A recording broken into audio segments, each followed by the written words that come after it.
भारतीय नेताओं को आत्मचिंतन करना होगा कि भारत के अंदर वे लोग जो हैं वो बड़ी बड़ी रैलियां करने के बावजूद यहाँ सत्ता में आ नहीं रहे हैं, यहाँ सत्तासीन नहीं हो रहे हैं और जो सत्ता की जो चाबी है उसको हासिल नहीं कर पा रहे हैं। अगर वो इस पर चिंता नहीं करेंगे, इस पर चिंतनशील नहीं होंगे तो उनकी जो है ऊर्जा व्यर्थ जाएगी और जो समाज की जो ऊर्जा है वो व्यर्थ जाएगी। तो आज 78 साल आज़ादी को हो गए हैं, लेकिन जैसा मान्यवर कांशीराम जी चाहते थे और जैसा बाबा साहब चाहते थे, डॉक्टर भीमराव अंबेडकर संविधान निर्माता चाहते थे, वैसा आज क्यों नहीं हुआ है। तो इसके लिए उनको आत्मचिंतन करना होगा और इसकी गहराई में जाना होगा, क्योंकि आज भारत के अंदर लोकतंत्र है। तो लोकतंत्र के अंदर एक आदमी और एक वोट की एक कीमत होती है। लेकिन आज दिखने में तो भारत के अंदर लोकतंत्र है, और जब 1932 ईस्वी के अंदर यहाँ पर जो राम से मैकडोनाल्ड जो प्राइम मिनिस्टर हैं, उन्होंने डॉक्टर भीमराव अंबेडकर को 2 वोट का हक दिया था। और जो वो 2 वोट का हक है वो इसलिए दिया गया था कि भाई जो मूल निवासी समाज जो हैं वो शैक्षणिक रूप से पिछड़े हुए हैं और वो लोग यहाँ पर ऐतिहासिक रूप से पिछड़े हुए हैं, सामाजिक रूप से पिछड़े हुए हैं। इसलिए उनको मुख्य धारा में लाने के लिए यहाँ पर 2 वोट का हक दिया गया था कि वो 1 वोट से अपने प्रतिनिधि को चुनेंगे और उनका अपना प्रतिनिधि चुनने के लिए जो दूसरे जो लोग हैं, जो विरोधी मानसिकता के लोग हैं, वो टांग नहीं अड़ाएंगे और वो उनको नहीं चुनेंगे। दूसरे वोट से वो यहाँ पर सामान्य जाति के व्यक्ति को चुनेंगे। तो इस तरह से जो बहुजन समाज की जो है वो बिगड़ी बनेगी। लेकिन तथाकथित मोहनदास करमचंद गांधी जी को ये रास नहीं आया और उन्होंने ये 2 वोट का हक छीन लिया और 1 वोट का हक दिया, और उसी के बदले में यहाँ पर जो प्रशासन में नौकरियों में आरक्षण मिला। लेकिन आज हम देखते हैं कि वही आरक्षण जो है एक बैकलॉग के रूप में आज पड़ा हुआ है, और उस बैकलॉग को भरने की बजाय यहाँ पर अभी फ़िलहाल में 1 अगस्त 2024 को भारत के अंदर सुप्रीम कोर्ट ने जो उनके अंदर क्लासिफिकेशन का अलगोजा बजाया, ताकि यहाँ के जो बहके हुए जो लोग हैं, जो कमज़ोर जो लोग हैं, वो आपस में लड़ें। ये दुर्भाग्यपूर्ण है। लेकिन मुख्य मुद्दा ये है कि आज बहुजन समाज के लोग सत्तासीन क्यों नहीं है। जो मान्यवर कांशीराम जी का जो सपना था, जो मान्यवर कांशीराम जी कहते थे कि भाई आने वाले अब जो है 10 साल के अंदर हम जो है न्याय देने वाले बन जाएंगे, और उन्होंने कहा था कि भाई तुम लोगों ने हमारा जो हिस्सा देने में बहुत देर लगा दी है। 26 जुलाई 1902 ईस्वी में साहू जी महाराज ने जो नौकरियों में आरक्षण की व्यवस्था की थी, और वो कहीं जा कर के 1992 ईस्वी के अंदर वो जो पूरा हुआ, लेकिन उसको भी ठीक ढंग से लागू नहीं किया गया। तो ये ज़रूरी है कि बहुजनों का यदि जो न्याय है वो बहुजनों के शासकों के द्वारा ही मिलेगा। तो बहुजनों के शासकों को ये चिंतन करना है। बहुजनों की जो पार्टियां हैं, जो पार्टियां रजिस्टर्ड पार्टियां हैं, मान्यता प्राप्त पार्टियां हैं, जो दूसरे नंबर की, जो तीसरे नंबर की जो पार्टी है, चौथे नंबर की जो पार्टी है, और जहाँ पिछड़ों की जो पार्टियां हैं, उनको भी ये चिंतन करना होगा कि वो लोग सत्तासीन क्यों नहीं हो रहे, वो राज्यों में मुख्यमंत्री और भारत के प्रधानमंत्री क्यों नहीं बन पा रहे हैं, जबकि उनकी संख्या भारत के अंदर 90% है। कि शेड्यूल कास्ट के लोग जो हैं वहाँ 15%, 7.5% शेड्यूल ट्राइब के लोग, और यहाँ बैकवर्ड क्लास के लोग 52%, और 10% रिलीजियस कन्वर्टेड माइनॉरिटीज़ के जो लोग हैं। और ये बहुत पुराने आंकड़े हैं। अगर हम वर्तमान में देखें तो यहाँ पर ये जो आंकड़ा है ये 90% से भी ज़्यादा होगा, क्योंकि जिनकी आबादी ज़्यादा होती है उन्हीं की आबादी बढ़ती है। तो ये भारत के अंदर एक साजिश की गई है, और जो बहुजन समाज के जो लोग हैं वो सत्तासीन क्यों नहीं हो रहे हैं। आपको चिंतन करना होगा कि आज जो 1932 ईस्वी के अंदर जो 1 वोट का हक दिया गया, और यहाँ पर जो एक ज्वाइंट इलेक्टोरेट लेकर के आया गया, वो आज भी बरकरार है। लेकिन आज जो 1 वोट का हक भी बरकरार नहीं है। अगर ऐसा होता तो आज वोटर कार्ड चलता, न कि आधार कार्ड चलता है। आज आधार कार्ड चलता है, वोटर कार्ड को कोई पूछता नहीं है। वोटर कार्ड को आज़ाद भारत के अंदर वोटर कार्ड को कुतिया नहीं पूछती है। केवल 5 साल के अंदर जिस दिन चुनाव होता है उस दिन वोटर कार्ड को पूछा जाता है, और वो भी बायोमेट्रिक नहीं है। आज मेरा जो वोट है वो कोई डाल सकता है, मैं किसी का वोट डाल सकता हूँ, क्योंकि आज भी घूंघटी मतदान हो रहा है। आज इस तरह की जो बेईमानियाँ हो रही हैं, इसके विषय पर जो नेताओं का जो ध्यान है वो क्यों नहीं जा रहा। आज आज़ाद समाज पार्टी के जो अध्यक्ष हैं, नगीना से जो सांसद भाई चंद्रशेखर आज़ाद हैं, उनका ध्यान इस विषय पे क्यों नहीं जा रहा कि आज हर चीज़ आधार कार्ड से जुड़ गई है, लेकिन वोट को आधार कार्ड से क्यों नहीं जोड़ा गया है।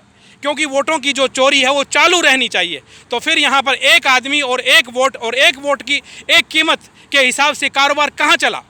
तो ये साथ में ये है कि आज आज़ादी के बाद से गांव देहात का विकास नहीं हुआ, और जब गांव देहात का विकास नहीं हुआ है तो इसके साथ में ही जो गांव देहात से लोग शहरों के अंदर आ गए हैं, मेट्रोपॉलिटन्स के अंदर आ गए हैं, और उन के आने के कारण से उनका जो वोट है वो गाँव के अंदर नहीं डलता है, और उनका शहरों के अंदर भी नहीं डलता है। एक साजिश के तहत उन लोगों का जो वोट है वो आज शहरों के अंदर से हटा दिया गया है, और यही कारण है कि आज आधार कार्ड हर चीज़ से जुड़ा है लेकिन वोट से छोड़ दिया गया है। तो ये दुर्भाग्यपूर्ण है। 78 साल की आज़ादी के बाद में आज कम से कम 40 करोड़ ऐसे लोग हैं जो कि शहरों के अंदर रहते हैं, मेट्रोपॉलिटन के अंदर रहते हैं, और उनका वोट नहीं डलता है, और यही कारण है कि भारत के अंदर वोटिंग परसेंटेज घट रही है। मैं अब दूसरे मुद्दे पर आता हूं कि भारत के अंदर 90% लोग ये चाहते हैं कि भारत के अंदर आज बैलेट से चुनाव हो, लेकिन बैलेट से चुनाव की जो मांग है वो बार बार उठती रही है। आज भी हम सोशल मीडिया के ऊपर जब कोई राजनीतिक पोस्ट देखते हैं, पॉलिटिकल पोस्ट देखते हैं, तो उसके अंदर आज हजारों लाखों की जो नागरिकों की जो टिप्पणियां हैं वो बैलेट के पक्ष में आती हैं और ईवीएम के खिलाफ में आती हैं। लेकिन बेशरम जो यहाँ का चुनाव आयुक्त है, या बेशरम यहाँ के जो चीफ जस्टिस हैं, उन लोगों ने आज ईवीएम को हरी झंडी दी हुई है जो कि बंद होनी चाहिए। तो इसके लिए जो बहुजन समाज के जो लोग हैं, बहुजन समाज के जो नेता हैं, जो जिम्मेदार जो लोग हैं, जो राजनीतिक पार्टियां चला रही हैं, पार्टियों के जो अध्यक्ष हैं, वो बड़ी बड़ी रैलियां कर रहे हैं, उन लोगों को इसकी आवाज़ उठानी होगी। अगर वो आवाज़ नहीं उठाएंगे तो इसका अर्थ ये हुआ कि भाई आप जो बहुजन समाज की जो ऊर्जा है उसको व्यर्थ कर रहे हैं, और बहुजन समाज की ऊर्जा को व्यर्थ करना का मतलब एक बहुत बड़ा अपराध है।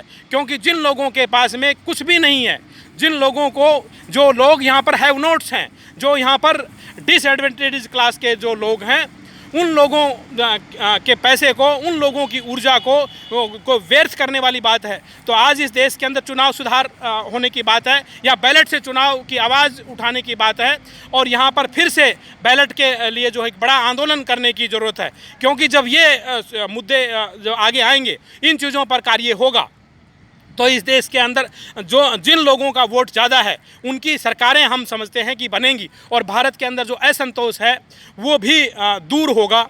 तो ये जो काम है ये करना चाहिए। और हम देखते हैं कि एक एक बरादरी के लोग, एक एक समाज के लोग 7-7 बार यहाँ पर एमपी बने हैं, वो 7-7 बार वो एमएलए बने हैं, लेकिन उनकी जो विधानसभाओं का जो क्षेत्र है वो कभी भी वो बदला नहीं गया।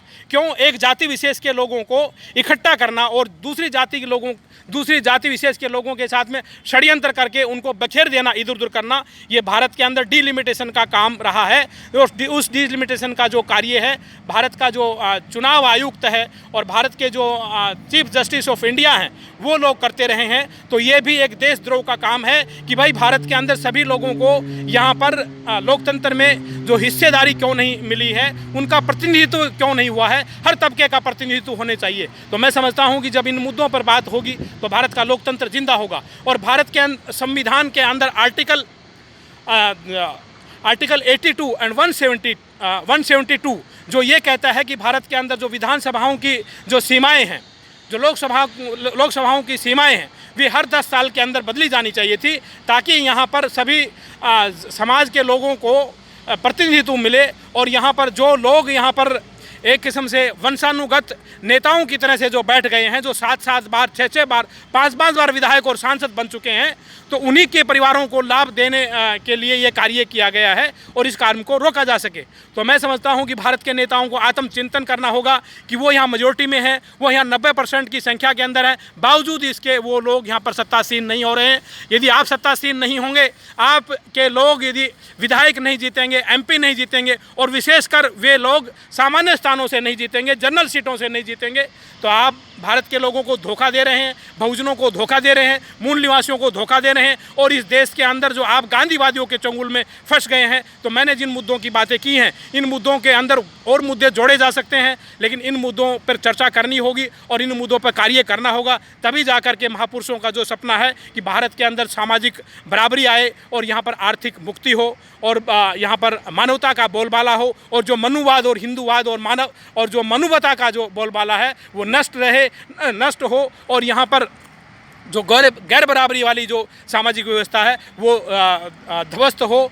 तो इन सब बातों पर गंभीरता से विचार करके हमारे बहुजन समाज के जो नेता हैं उनको इस विषय पर चिंतन करना होगा और भारत के अंदर सामाजिक सुधार कराने होंगे, ताकि भारत की जो राजनीति है वो प्रतिनिधिक बने और यहाँ पर सभी लोगों को जो है मौका मिले और सभी लोगों का पार्टिसिपेशन हो और सभी लोगों को वोट डालने का हक मिले और सभी लोगों को वहाँ पर वोट डालने का हक मिले जो जहाँ पर रह रहे हैं। विशेषकर जो भारत के अंदर जो शहरों के अंदर जो लोग आए हैं, गांव देहात से जिन लोगों ने यहाँ पर ब्रेन ड्रेन किया है, उन लोगों को भारत की राजनीति के अंदर हिस्सेदार बनाया जाए और यहाँ पर बैलेट से चुनाव कराया जाए और यहाँ की जो डिलिमिटेशन जो है कमीशन, उसको भी यहाँ पर अच्छे से किया जाए जैसे कि संविधान के अंदर दिया हुआ है। और यहाँ पर जैसे कि हम देखते हैं कि चीन के अंदर 3500 के आसपास में MP हैं, इसी तरह से इंग्लैंड के अंदर वहाँ के जो राज्यसभा और वहाँ की जो पार्लियामेंट में जो लोग हैं वहाँ के वो लोग 1500 के आसपास है और भारत के अंदर केवल 545 लोग हैं। तो ये एक दुर्भाग्यपूर्ण है। तो इन सब बातों पर विचार करते हुए मैं सबको साधुवाद कहता हूँ और नेताओं का जो ध्यान दिलाने के लिए मैं आग्रह करता हूँ। तो आप सब इस वीडियो को शेयर करेंगे, इसको लाइक करेंगे, इसको कमेंट करेंगे। इसी के साथ सबको जय भीम, जय भारत, नमो बुद्धाय, खुदा हाफिज़। मैं doctor RK Bose, social activist, Delhi. धन्यवाद।